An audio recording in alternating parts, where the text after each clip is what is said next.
தாய் தமிழ் உறவுகளுக்கு வணக்கம். வியாபாரத்தில் நஷ்டமா? கவலை வேண்டாம். வியாபாரத்தில் நஷ்டமா? கவலை வேண்டாம். கவனமாய் கேட்கவும். வணிகத்தில் பலர் ஈடுபடுகின்றார்கள். ஆனால் வெற்றி அடைய முடியவில்லை, தோல்வி அடைகின்றார்கள். இலக்கை அடைய முடியவில்லை, தோல்வி அடைகின்றார்கள்.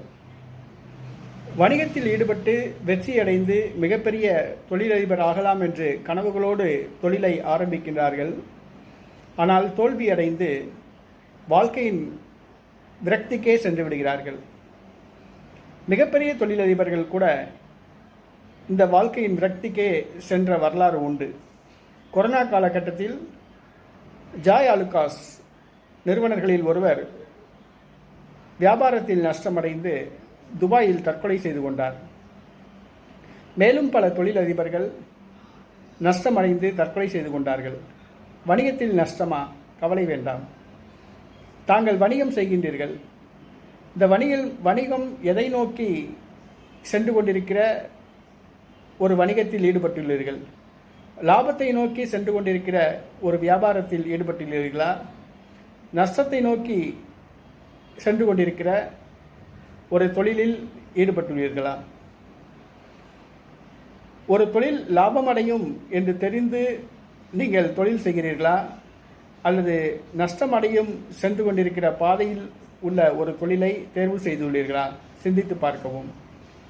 புகைவண்டி நிலையம், விமான நிலையம் மற்றும் டிபார்ட்மெண்ட் ஸ்டோர் ஆகியவற்றிலெல்லாம் முந்தி படிக்கட்டுகள் இருக்கும். இப்பொழுது எஸ்கலேட்டர் உண்டு.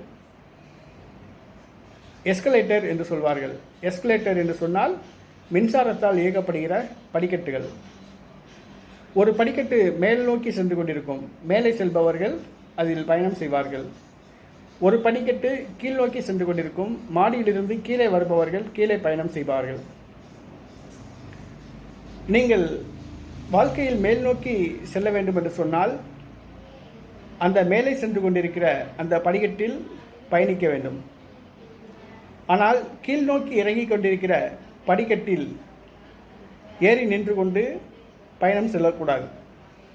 எஸ்கலேட்டரில் மேலே இருப்பவர்கள் கீழே வர வேண்டும் என்று சொன்னால் கீழே இறங்குகிற படிக்கட்டில் நின்று கொண்டாலே போதும், அது கீழே கொண்டு போய் விட்டுவிடும். மேலே செல்ல வேண்டும் என்று சொன்னால் மேலே சென்று கொண்டிருக்கிற படிக்கட்டில் ஏறி நின்று கொண்டாலே போதும், அது மேலே கொண்டு போய் சேர்த்துவிடும்.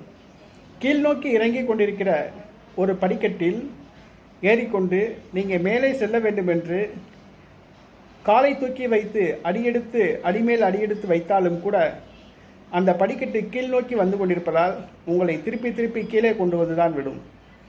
நீங்கள் மேலே செல்கின்ற படிக்கட்டில் ஏறி நின்று கொண்டாலே போதும், உங்களை கொண்டு போய் மேலே சென்று சேர்த்துவிடும். இதுபோன்றுதான் வணிகம். ஒரு வணிகம் லாபத்தை நோக்கி சென்று கொண்டிருக்கிறது, இந்த தொழில் லாபகரமான தொழில் என்று தெரிந்தால் அந்த தொழிலில் ஈடுபட்டாலே போதும், முயற்சிகள் கூட எடுக்க வேண்டாம், நீங்கள் இலக்கை அடைவீர்கள், வெற்றி அடைவீர்கள். ஆனால் ஒரு தொழில் நஷ்டத்தை சந்திக்கும் என்று தெரிந்தே நீங்கள் அதில் ஈடுபட்டு பல முயற்சிகளை எடுத்தாலும் அது கீழே கொண்டு போய் தான் உங்களை தள்ளிவிடும். அது கீழ் நோக்கி பயணிக்கின்ற படிக்கட்டில் நீங்கள் காலெடுத்து மேலே நோக்கி நகர்வதை போன்றதுதான்.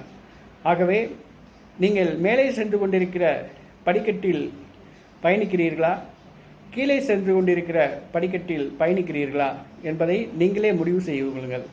நீங்கள் வணிகத்தில் லாபம் அடைய வேண்டும் என்று சொன்னால் மேலே சென்று கொண்டிருக்கிற எஸ்கலேட்டரில் நீங்கள் ஏறி நின்றாலே போதும், உங்களை கொண்டு போய் சேர்த்துவிடும். கீழே இறங்கி கொண்டிருக்கிற எஸ்கலேட்டரில் நீங்கள் ஏறி நின்று கொண்டு அடிமேல் அடியெடுத்து வைத்தாலும் அது கீழே கொண்டு போய் தான் உங்களை இறக்கிவிடும். கவனம் தேவை.